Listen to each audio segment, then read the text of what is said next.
That one absolutely hurts. You rather literally beat me 6-0 than beating me like that. Like that result hurts. That game that one hurts than the West Ham game. That definitely hurts more than the Lens game. First of all, obviously the goal shouldn't have stood, and we didn't deserve to win, but we also didn't deserve to lose. I think that was a 0-0 game. They didn't deserve to win as well. That one hurts, man. Let me know. Do you think their goal should have stood? Do you think it shouldn't have stood? Do you think we deserved at least a draw? Do you think they deserved the win? Let me know in the comment section. That one hurts, though. For again, on top of that, it being our first defeat of the season, that one hurts, man. That one definitely hurts. Let me see what you guys are saying. We can hear you, says okay. I feel the officials are shambles today. Terrible. I've just had a referee talking right now. Gallagher saying it was definitely a foul. We're not even going to talk about the ball being out. They robbed us that one. It's behind us. Onto the next one. We'll come back stronger. We don't deserve to win neither. I'm not saying we deserve to win 2-0 or 3-0 or anything like that. It deserved to be a 0-0 game. But I want people to score real goals, man, Let's see. Joshua says, yes, we were robbed. We go again. That's not our first time. Last season, the same thing happened, says Tanslers. Take more says tough luck. Yeah, absolutely tough luck, man. That one absolutely hurts. We rather beat us in a railway, and then for like 3 or 4 decisions, it was not offside. Where Gordon was, it was not offside. I'm always saying if it's not offside, it's not offside. It's an offside, it's an offside. That one is not offside. But the push on Gabriel's back and the ball being out, that one hurts. That one hurts. We don't deserve to win. I'm not saying we deserve to win the game, but sometimes when you don't play well or you play well and don't get a break or anything like that, you're happy the 0-0 and you go away with that. But we did not deserve to lose at all. And that one absolutely hurts. Being our first defeat of the season, obviously we are now 3 points behind Man City. Tottenham could win on Monday and we'll be like 5 points behind them, and we have to chase. I wanted us to go into next week against Burnley unbeaten, because after that we have some good fixtures, I think, against Wolves, Luton, and all those teams. I was hoping we can get to like December unbeaten, and losing to Newcastle as well with the clean sheet, that one absolutely hurts. That reminds me like 2 years ago when they beat us 2-0 and you're trying to qualify for Champions League. That one absolutely hurts. So let me know in the comment section, do you think we were robbed? Yes or no, as we go through the match reaction. As I said, I don't think we deserve to win. The moment I saw the team news, and obviously you don't have Odegaard, you don't have Jesus, I'm always worried. Odegaard is not there, and then on top of that, Jesus is not there. Usually, if Jesus is not there and Ketia is there, and then all the other players are the same, I'm fine with that. If Pat is not there and Jorginho is, then the rest of the players are there, that is fine. If Gabriel is not there, Kivia is playing instead of him, and then the other players in the back 4, back 5 are all the same, I don't really mind that. But the moment you take like 3-4 players away from the team, it becomes a problem, because we lost with Havertz and Ketia and Jorginho all starting in midweek. So it was not the greatest way to go into this game right away. I'm not even sure where Odegaard got hurt, because I'd be very disappointed if Odegaard got hurt against West Ham. I'm hoping it is training or something, because I did not see the need of bringing on Odegaard and Saka against West Ham when we were 3-0 down. That one I did not see. So I hopefully did not come on and get injured on that day, because Odegaard is one player that you need in the team every single game, whether he's playing well or not. Like whenever he's not there, you can see like we absolutely struggle for creativity. And Saka was absolutely off today. I don't know if just because his performances this season have been low, or is it just because Odegaard is not there on that right side with him. He was absolutely quiet. And the moment Saka is not performing and Odegaard is not in the pitch, you're in big trouble, because even if Havertz is good, even if Nketiah is good, all that, the confidence, we know that Havertz's confidence is short, so we don't expect him to get past 2 players and have a shot like Odegaard would. So it becomes a huge problem when you have like 2, 3, 4 players in the team that are not confident at all. It becomes a massive problem. So the moment I saw this team news, I was worried. I did say I can't see us scoring more than 1 goal. When I saw this team news, I was like, maybe we can get 1 goal. I can't see us getting more than 1 goal. I don't know why Saka is captain on screen, by the way. I saw this team, I was like, yes, we don't really have that much creativity. Over here, we are hoping maybe to defend well and maybe depend on Saka and Martinelli to give their fullbacks a hard time. But unfortunately, Saka was quiet, and Martinelli, I think Trippier had him in the first half. He did get a few opportunities to cross, but a few short crosses and a few crosses that were too long. So whenever Martinelli and Saka do not perform and Odegaard is not on the pitch, we're in trouble. But back four is okay. The back 4, Tomiyasu, Gabriel, Saliba, and Ben White to try and goal. I was okay with that. Jorginho, Rice, and Havertz. Obviously, people will not be happy seeing Jorginho and Havertz together in the team. Obviously, against Newcastle, I did tweet before the game, when you play against Newcastle, Jorginho and Havertz, you need to have the game of your life, because that Newcastle midfield is strong. They're going to put in tackles. they smash people in the face, as Bruno Guimaraes showed you today. It's going to be a very tough showing. Like, you're going to have a very, very tough game playing against them. So seeing Jorginho and Havertz, I cannot lie to you, I was worried. I was worried. I was very worried when I saw those two in the team. Is usually when I usually tell you guys, whenever we're playing other teams, whether Havertz is playing or Vieira is playing, I'm like, that's fine. Anyway, we have a very good team. You're still going to get a couple of goals and win the game. But today, that midfield battle, you have to beat Man City. You have to beat Man City and Newcastle in midfield battles. If they beat you in midfield battles, you're going to have a tough time. And then our forward line, obviously, we had Saka, Martinelli. Forget about Saka being a captain on the graphic. I forgot it didn't change from the past game. Martinelli on the left and Nketiah up front. We needed more. I had Newcastle fans talking and they were like, wow, thank God that Jesus is not there. So they were happy that Jesus is not there. And they're actually talking about potentially keeping Odegaard and Rice quiet because they're worried about those two players. So for them not being in the lineup, it's absolutely a killer not having Odegaard. So I'm hoping it's not too long that they're out for. The injuries have started to pile up. Odegaard, Partey, Smith Rowe is injured again. Timber is out. I'm really hoping nothing happens, obviously, to Saliba and Rice, because if you don't have Rice in that team, then we are absolutely doomed. You saw him again today. If he's not there, we would lose that game 3-0 or something. So it is absolutely a killer not having those players. But I'll still, you know what? We don't have to lose. You can still defend well. You still have White there. You still have the likes of Yes, there. Saliba is there. You have Rice there. Just defend well and then hopefully get one or two chances and you can take them. And the first half, we saw a bit of power from Rice, his running power in the first half. A couple of times, I feel like Martinelli could have made a better decision. Maybe Havertz could have made a better decision as well in terms of final passes. I think there's a time Martinelli ran with the ball on the left side after a Rice pass, and I think Nketiah was in the box. He should have put in the cross there. And then when he ran for the next 2-3 seconds, Saka was also free. He should have passed the ball to him. But Martinelli shot the ball straight to the goalkeeper. And guess what? That was our only shot on target the entire game, if I'm not wrong. I don't think we had any other shot on target apart from that from Martinelli. So that is why I'm saying we didn't deserve to win at all, because we only created, we didn't even create that many big chances. But I don't think we deserve to lose as well. So first half, it was a bit of fighting and tackling and all that. To be fair, if I was to look at it from a neutral perspective and not as an Arsenal fan, I do think Havertz was also kind of lucky not to get maybe to get a warning or a red card. The first challenge is a yellow card, but the time he blocked the ball when Bruno Guimaraes was taking the free kick, I know Bruno Guimaraes was kind of looking for it, but some referees will give a red card for that. So maybe he's a bit lucky in terms of that. And maybe even in terms of the challenge, maybe Havertz is a bit lucky to stay on the pitch. And he was a bit risking it a bit today. He was risking it a bit. He could easily have had a red card. But in that situation, he got 3 players booked. So I was happy that situation. Get yourself involved in the game. We always complain about Havertz and all those players. Some of you saying he's hiding in the game. So I need to see him in the game like that. Even if you're not scoring or assisting, get involved in the game, put in the tackles, don't keep quiet and all that. Obviously, you need to see more in terms of attacking because you're playing in the Odegaard position. You've replaced Odegaard today.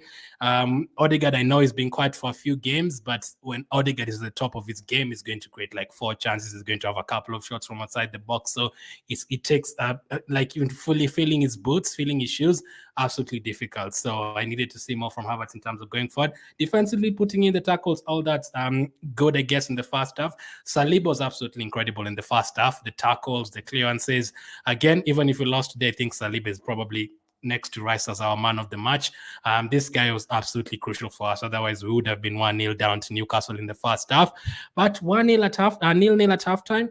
I was starting to think, listen, we don't have Odegaard, we don't have Jesus. 0-0 would not be the end of the world. Let's get out of there. 7 wins, 4 draws. Our next fixtures, Burnley, Wolves, Luton. We have some good fixtures coming up, and then we can try and win those ones and get back. Just keep up with Man City and keep up with Tottenham. And second half, unfortunately, I don't think we had a shot on target. And there's a lot that annoyed me in the second half, even if you don't consider the Newcastle goal. I needed more from Trossard. You had 4 or 5 corner kicks and free kicks, man. Terrible crosses. I needed to see more from Martinelli. I needed to see more from Saka, from Havertz. And it's a huge problem. Obviously, now you start to look at it and you're like, yeah, so if Odegaard is not there and Saka is not in that team, for example, then we are absolutely in trouble because there's no one else who can take the ball and drive us forward. And Rice can do that, but in terms of creating chances, through passes and all that, we need more, man. We need more. And I'm really disappointed in most of the players, the ones who are coming from the bench, because they also got an opportunity to play against West Ham. Whenever Odegaard is not there or Rice is not there, that is your chance, Havertz. That is your chance, Fabio Vieira. When you come on for 20 minutes, try and do something. Be confident. If you have a chance to shoot the ball, shoot the ball. Trossard, you need to see more. A lot of people are actually asking for Trossard to come on earlier. Yes, it kind of the game became more lively and Trossard came on. But, the crosses, hitting the fast man, I don't like that at all. Sako's too quiet again. Absolutely not great at all, because now we're starting to see if Odegaard is not in the pitch and Martinelli is not playing well and Saka is not playing well, we are absolutely in trouble. Absolutely in trouble. So I did not like that at all from the second half. And then Gordon scored a goal in the 68th minute. Should the goal have stood? I've looked at the replay 4 or 5 times. I don't think it was offside, so that on his X. But the ball definitely has gone out. And you know what they've said? The PGMOL said there was no camera angle to basically say that the ball had gone out. They had no clear angle. So surely you're supposed to use the angle that we have on TV. The ball is clearly out. If there's no other angle, you go with the angle that is on TV. That's the one you go with. I mean, you can't just give the goal. I know sometimes they do, most of the times they do go with the on-field decision, but come on, man, that's a huge thing. I need to see that replay again. I need to see screenshots of that clearly. I seriously need to see screenshots of that, because that ball definitely looked out. And I've just had a referee talking about it, and they've said it was definitely out. And I've seen the PGML saying they did not have camera angles. Come on, man. You have like 300 cameras on the pitch and you don't have a clear angle to say that the ball was out. If they score a clear goal and they beat us 1-0, I'm not going to complain. But that, and it's not only that, the foul on Gabriel on top of that as well. Again, I've just had 2 referees talking and they said that is a clear foul. 2 hands on the back. If it is 1 hand, that is not a goal. But if it is 2 hands on the back of Gabriel, it is definitely a foul. So I just don't understand, man. I definitely do not understand. If you beat us fair and square like West Ham did the other day, I'm not going to say anything. Well done, West Ham. Go ahead. You can win the trophy if you want. If you beat us like Lons did, well done. You've beaten us. But scoring a goal like that is not supposed to stand. And they check like 4 or 5 times. Or if you're not sure, surely you're supposed to tell the referee to go and check.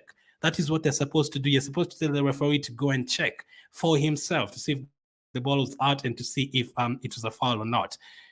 I don't understand it at all, man. I do not understand it at all. That is a definite foul, and it's the ball is there. I'm not going to say the ball is definitely out, but if how can you not have clear angles, man? I still don't understand, man. How can you not have camera angles to tell if the ball is out? I just don't understand, man. If you score a real goal, I am not going to complain at all. Well done. If you score a real goal, absolutely well done. But I just don't understand. Maneno says Meat was right about the midfield. Yes, a midfield like that you can survive when you play other teams in the Premier League. Burnley at home, Sheffield at home. But if you don't have Rice, Partey, Odegaard, or at least 2 out of those 3 against West Ham away, Newcastle away, Liverpool away, it's suicidal. Like if you go and you play that midfield, if you don't have Partey and Odegaard away at Liverpool, you're going to get smashed. If you don't have that midfield away at Man City, it's going to be 6 or 7 goals. So it's a huge worry. I was always worried about not signing another midfielder in the summer window, because I knew what happens if a player gets injured, what happens if, and we can't depend on Partey right now. That is the truth. Unfortunately, we can't depend on him. If he's out, he's always going to be out. That's the problem. This season, he started the first 2 games, and in the 3rd game, he subbed off. And the only time we've seen him after that is 15 minutes against Man City. He's already missed like 7 games this season, so you can't depend on him at all. So what happens? I dread to imagine, my goodness, if Rice is not in that team, we are finito, man. We are going to be absolutely screwed. If Rice is not in that team, we have to pray that Rice and Saliba stay fit, because it's not time to test. You cannot do experiments right now, because I've seen someone saying start El Neni. We cannot do experiments like that. You cannot play El Neni in a Premier League game after he's been out for almost 2 years. You can't do that at all.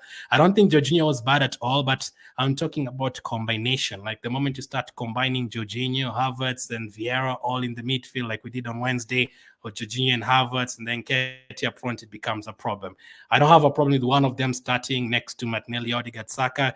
Those guys will make you look good either way. But all 3, 4 of them starting together, it becomes a problem. And we've also seen recently when Trossard has started, he's not really performed that well. So maybe it's just an impact player for now. Or maybe if he plays with Jesus and Saka like he did against PSV, performs really well. So that is a worry. The fluidity is missing. Once that clicks, will be better, says Raymond.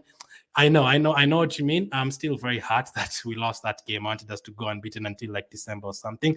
But definitely, I do understand the fluidity is not there. We're not playing as quickly as we did last season. We were scoring in the first 5 minutes last season multiple times. We had I think Leicester last season, we scored in the first 10 minutes. Against Liverpool, we scored after 50 seconds last season.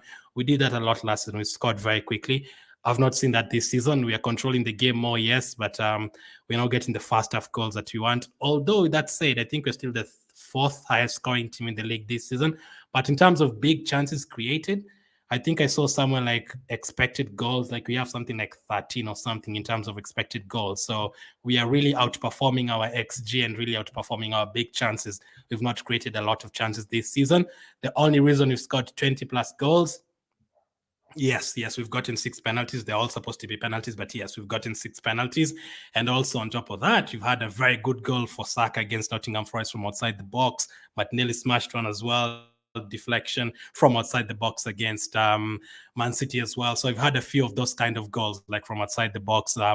One player being brilliant. So I've not really created as many chances as we did last season. I remember Xhaka to Zinchenko and then cross for Jesus. So Saka to Martinelli, cross for Nketiah. We've not really created that many chances. It's a worry. Now, for this particular game, it's not a huge worry because I knew when Odegaard and Jesus are not on the pitch, I knew we were not going to create many chances. I knew that. I definitely knew that. But that also means I've started not to trust. Like at the beginning of the season, I really trusted all our bench players. I was like, listen, Trossard can come on, Vieira can come on, Kivio, Zinchenko if he starts, or Tomiyasu. I was like, yes, these players can come on. But unfortunately, most of them have kind of disappointed the games they've started. Lons, this one, West Ham, very disappointing. So we have to keep our players fit. Otherwise, we are doomed. We need to get to January very quickly. And we have a very busy 2 months coming up. We still have to play Liverpool, Aston Villa, and all those teams. We need to survive. Mashek says, what happened to Odegaard? Absolutely no idea. But I've said I'm hoping it's not an injury from the West Ham game. You guys know I'm Atita's biggest fan. But for that particular game, you cannot bring players on when you are 3-0 down. The game is over. There's no need to bring on Saka and Odegaard. Absolutely no need to bring them on. So I am really hoping he did not come on and get injured in that game, because that game was already dead for us. So you don't want to lose those players for future games. And that is what has happened today. You don't want Odegaard to miss a game against Newcastle or teams like that. You need him on that pitch. The team performance is not bad at all, says Prince.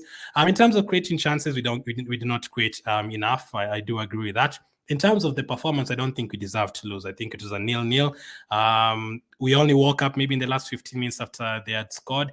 But I don't think we deserve to lose. But I also don't think we deserve to win at all. And there's a break soon. Yes, we can get people coming back after, says Lee.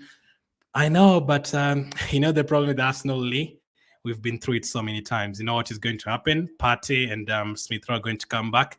And then, someone else is going to go out. You're going to hear Zinchenko is out for a month. You're going to hear Saka needs a rest, or Martinelli is out again. And this one we've already picked up a lot of injuries. That is one thing that went for us last season. I know Partey got injured. I know Zinchenko got injured later on in the season.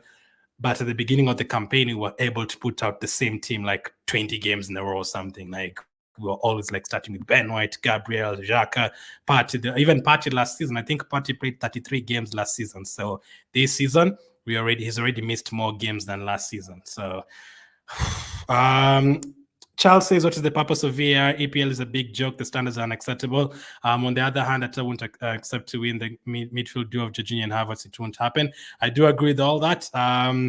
With Jorginho and Havertz, if you're playing Burnley at home next week, you can win with them in midfield. Absolutely no problem. I also don't necessarily think like Jorginho played badly today. I also don't think Havertz played badly in terms of at least seeing him. But in terms of attacking, we need to see way more. It is too quiet. Like composure, I need to see more. Trust in yourself. I've noticed like Havertz, even I know some of you are just going to say straight up crap, but there's a couple of times he gets in the box, good positions, but you can just tell that guy is absolutely not confident. Like he will get a chance to shoot the ball and not shoot the ball because he's probably scared of missing. We cannot live like that, man. You have to try, even if it means 4 months. For 4 months, try and shoot the ball, it goes out, whatever. You have to take the chances, man. You can't be scared in the box, and that's a problem. So against Burnley, you can win, but against Newcastle, you're not going to get too many chances. We only had one shot on target today, so you have to take the chances. And I saw a couple of times outside the box, Vieira had a chance to shoot. Havertz had a chance to don't just cross the ball, ping it, hit it hard. It can hit someone and go in like it did against Tottenham with Saka and Romero. You just hit the ball, it can hit someone and go in. But composure, man. And Zinchenko as well. I saw him on the left side twice, and then a bit scared of crossing all that. You need to have more composure, man. Get rid of VAR, says Lee. So I usually don't like blaming VAR for losing, because I'm a firm believer of if it's offside, it's offside. If it's not, it's not. But when the ball is out, they're showing it again right now. Oh my goodness. That ball looks very out, man. That ball is way out. And then they did not say the ball was in.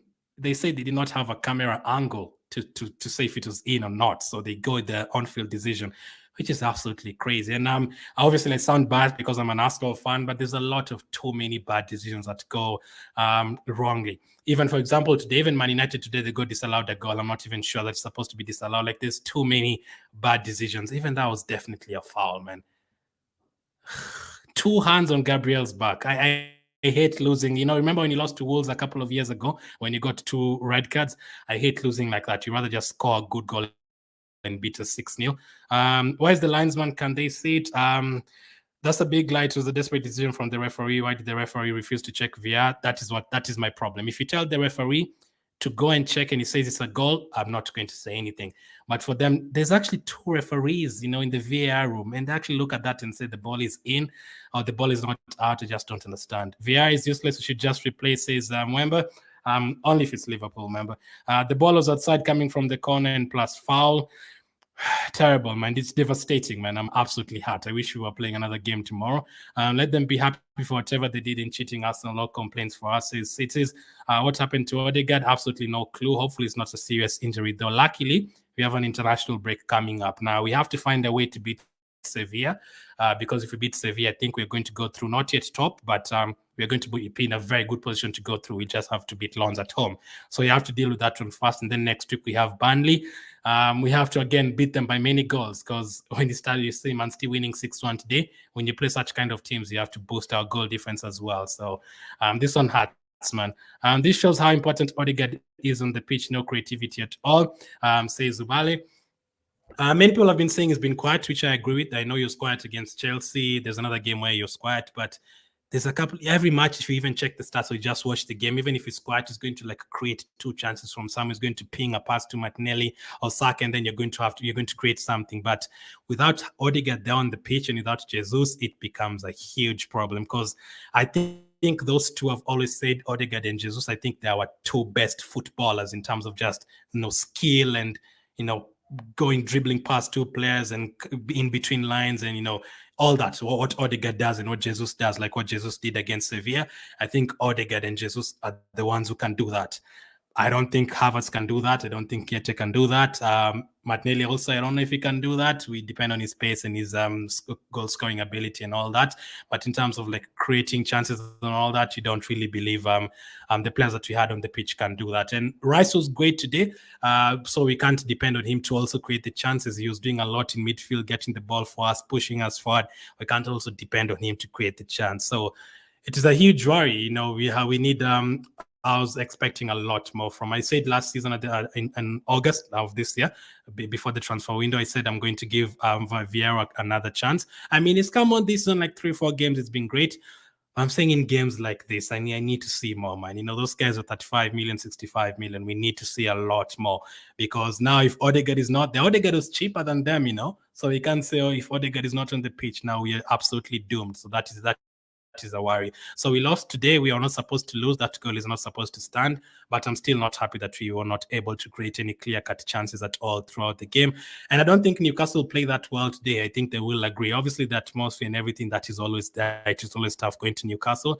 But I'm saying in terms of for them creating numerous chances and scoring goals and all that, they didn't really deserve to win. That was supposed to be a 0-0 game. And then there's other decisions like this. This guy hit Jorginho on the face. Absolutely no card. His card came in the 90th minute.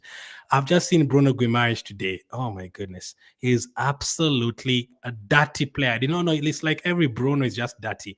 Every Bruno in this world is absolutely dirty. He hit him in the head. He pushed him in the second half. There's a time he hit. He was absolutely terrible. But that is not why we lost the game. We lost the game because the goal was given. But I don't also think we deserve to win at all. We need to find a way to perform. When Saka is not performing, or if they mark him, or if Odegaard is not on the pitch, we have to find other ways. We have to find other ways. Now, today, if we got a 0-0, I wouldn't have minded at all. The fight was there. We saw Havertz getting into tussles. We saw Rice, battling and all that. We definitely don't get bullied today, and we don't get bullied these days. And I feel like Saliba and Gabriel defended well as well. And even Zinchenko came on, defended a couple of times well, but lost the ball a couple of times as well. So that is another problem that we have. And yeah, we are definitely missing something from last season. I don't know if it's because Jacques is not there. I don't know if it's because Zinchenko is not playing as well as he did last season. I don't know if it's because Saka is not playing as well as we know he can. I don't know if it's because Martinelli is not playing as well as we know he can. So all that becomes a problem. That is where I was hoping, like, if Martinelli doesn't perform, we can bring on Trossard. If Saka can't perform, we can bring on Nelson. I don't know. I think I would have probably brought in Nelson today. I think he played well against West Ham, and we gave him a new contract. We have to trust the players. We have to trust the players. And it's a worry when you see Zinchenko coming on as the first attacking substitution that we have. I know he's more attacking than Ben White and Tomiyasu, but we need to see more, because we were saying our bench is better these days. I know we have injuries, but so it means if Odegaard and Jesus are not there, we're in trouble, because if we start with Nketiah and Havertz, we don't have anyone on the bench, and if they don't perform, then we are doomed. That becomes a problem. So I really wish we should have signed Kudus. That is the one player I really wanted at Arsenal. I really wanted Kudus, and he's absolutely banging them in for West Ham now. But hey, he's not an Arsenal player. We have to find a way to bounce back. That is 2 losses in a row. We don't usually lose 2 games in a row. We lost to Lens. We beat Man City right away after that. We lost to which other team? We've now lost to West Ham, and now we've lost back-to-back games. We don't usually lose back-to-back games. So I'm really hoping we can bounce back very, very quickly, because now looking at the table, Man City is now 3 points ahead of us, and I think 6 goals ahead of us. So, when they start opening the gap, and I've looked at Man City's fixtures, we might have a chance. Although they're playing Chelsea, I think after that they'll have like Aston Villa, I think Tottenham or someone. So we can't let them go. We can't let them go too far. We have to stay intact. This week I've already put ourselves in 4th, because I know Liverpool will beat Luton tomorrow, so we'll be 4th. And Aston Villa, if they beat Nottingham, we could be 5th. So we have to bounce back very, very quickly. See what you guys are saying. How are you, Gunnar Matters? I'm not good, bro. I am absolutely not good. I'm devastated that we ended up losing that game. I don't think we deserve to lose the game, but I'm also not happy that we didn't create enough chances that game. I'm very disgusted by the way we lost, says Gunnar Matters. Absolutely disappointing, man. Absolutely. Let me just check the stats. I don't think, as I said, I keep on saying this, I don't think you deserve to win, but I also don't think you deserve to lose. And you know what is going to happen? They're going to send an apology and say, you know what, that goal should not have stood. We don't want that, man. We want the goal not to stand in the game. I would have been very, very happy, the 0-0 draw. Very, very happy. So that one hurts. That one absolutely hurts. Let's quickly do the player ratings. It's going to be an interesting one. Again, as I said, yes, we didn't deserve to lose the game, but I know some players are going to get very low ratings. Yeah. So Newcastle 1, Arsenal 0 player ratings.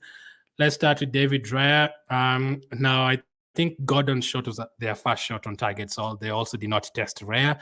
But then again, even if we ignore the ball going out and ignore the foul on Gabriel, I think Raya should have done better that cross. You have to do better that cross. You cannot go for the ball and miss it, because you're in trouble if you do that. You're absolutely in trouble. The kicking, maybe sometimes he's holding on to the ball too much, but I don't think you can give him too high. You can't give him too low. I think he should have done better with that one, so I'm just going to give him a 5. Maybe even some of you would give him lower. Saliba, despite us losing the game, I think Saliba was very, very good. Once again, we're really lucky to have Saliba in this team. I'm going to give him an 8 out of 10. There's a time in the first half he had the ball and he just like flicked it over Gordon back to facing his own goalkeeper, and then he twisted back in again. There's a clearance he made just before halftime. They ran to the right side, crossed the ball, and he cleared the ball very, very well as well. I think Saliba was immense today, even though we lost the game. So I'm going to give Saliba an 8 out of 10.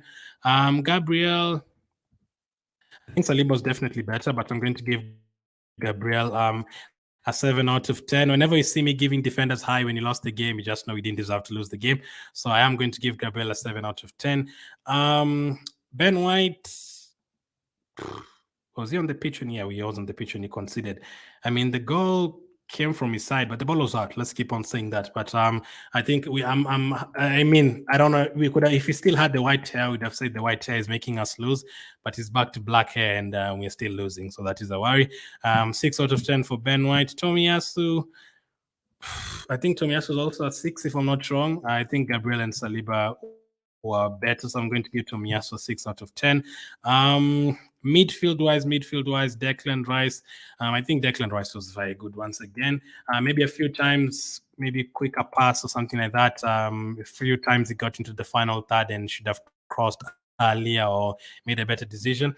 I think he's still one of our best players today, though. So I'm going to give Declan Rice a 7 out of 10. Maybe it should even be an 8.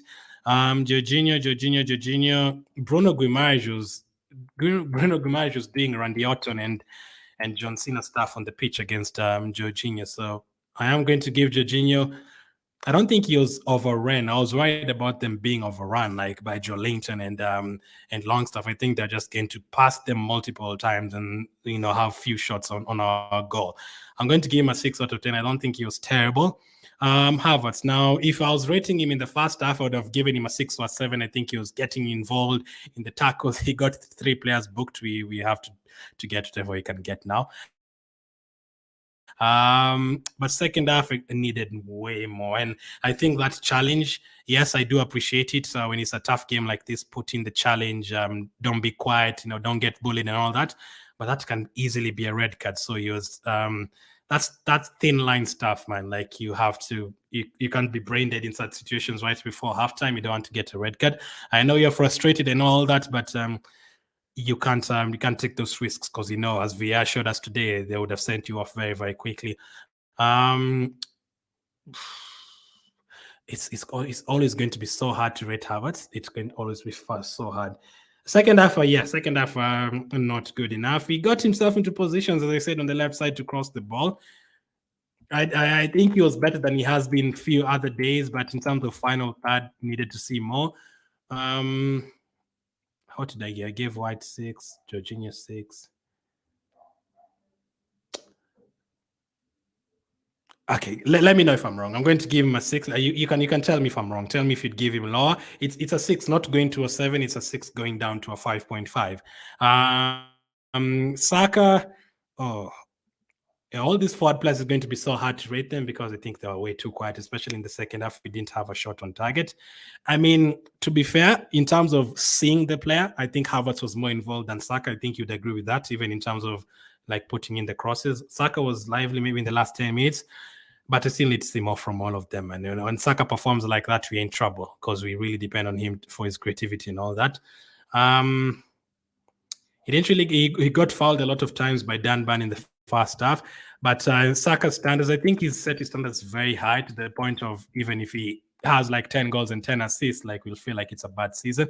I'm going to give him a 5. Hopefully that is fair enough. Maybe Havertz is supposed to be a 5 as well, but I feel like Havertz in terms of I do give points for tackles. I know that is, you do say like that is not his job, but in terms of tackles, clearances, I give points for all that, chances created, all that. And I think Havertz in terms of like getting involved in the game was more involved than Saka in the first half. Second half, I'm not going to give either of them points. I think it was too quiet. Martinelli, I mean, he was trying. It looked like if we were ever going to score, it was going to come from Martinelli's side. But again, we need to see more. I think he had our only shot on target. I'm going to give him a 6. Ketia, again, way too quiet. I actually don't think. I think in terms of not, I'm not going to say it didn't turn up, but in terms of, let me just say, like in terms of being involved in the game, I think Havertz was more involved than Ketia. I think Martinelli was definitely more involved than Ketia. I even think Saka was more involved than Ketia. So I think in terms of all our players, I think Ketia was the most quiet one. When was he subbed off? He was subbed off in the 76th minute. He didn't have a chance at all. I know he didn't have a chance at all, but you need to see more. That the thing is, that is, I always tell you guys, when Jesus is in the team, Jesus is our first. I want Jesus to be our first choice striker, no matter what. He has to be there, because even if you don't score and you don't assist, Jesus is going to come back to midfield, is going to put in tackles, is going to get involved. I know you're poaching in the box, but you need to see more. If the ball is not coming to you, you need to come back to midfield and get involved in the play.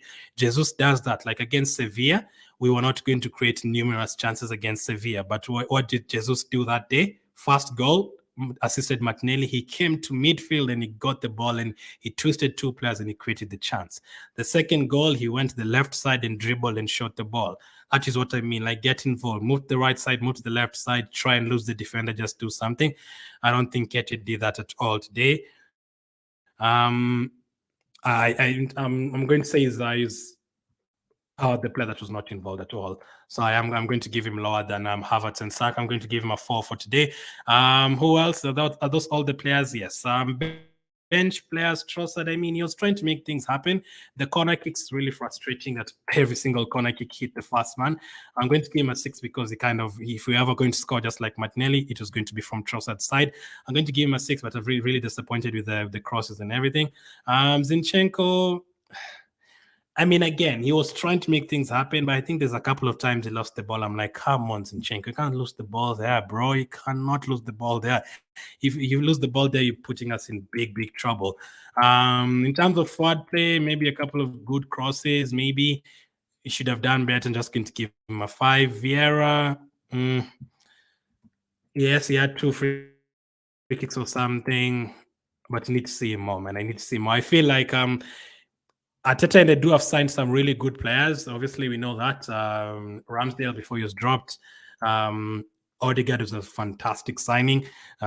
Gabriel was a fantastic signing. I know Saliba wasn't signed by them, but in terms of bringing him back to the team, all those players are really fantastic signings, the likes of Tomiyasu and Jesus. But there's a couple that haven't been, and they're not here anymore. Willian and Lokonga and Tavares and all those guys.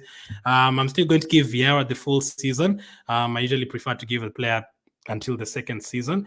And for him, I think for this particular season, Vieira has put in performances when he's come on from the bench. So I'm going to give him time, but you need to see more when he comes on. I'm just going to give him a 5 out of 10.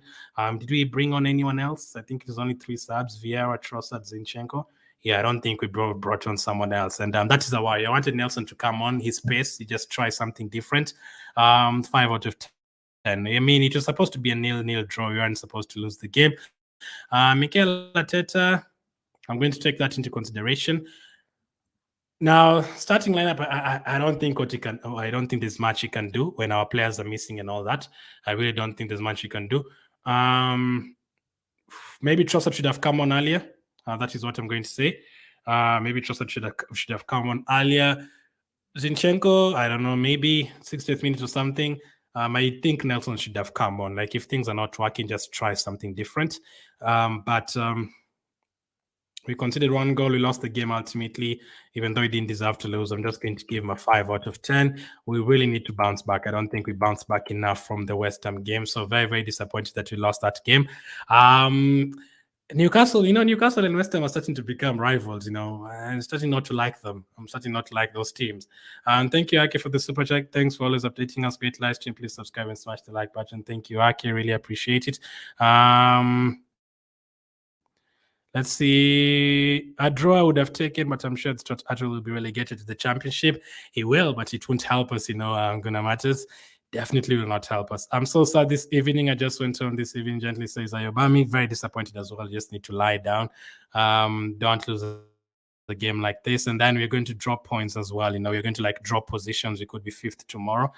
So absolutely, it hurts. It absolutely hurts that we lost that game. Man of the match, I'm either going to give it to Saliba or Declan Rice. I think that the reason as well why we looked comfortable in terms of not conceding too many chances and all that. I think Saliba was very, very good today. And I also think Declan Rice was quite good today as well. But we need to bounce back from this. We need to bounce back. Our invincible record has gone. Maybe we'd have done a second one. Imagine if we ended the season with only this one defeat. I'd be like, man, that should have been another invincible season. But the games are going to... Luckily, I think the schedule is getting a bit easier. Hopefully, the international break helps us in terms of injuries. Players getting injured and coming back. Hopefully, they will be back after the international break.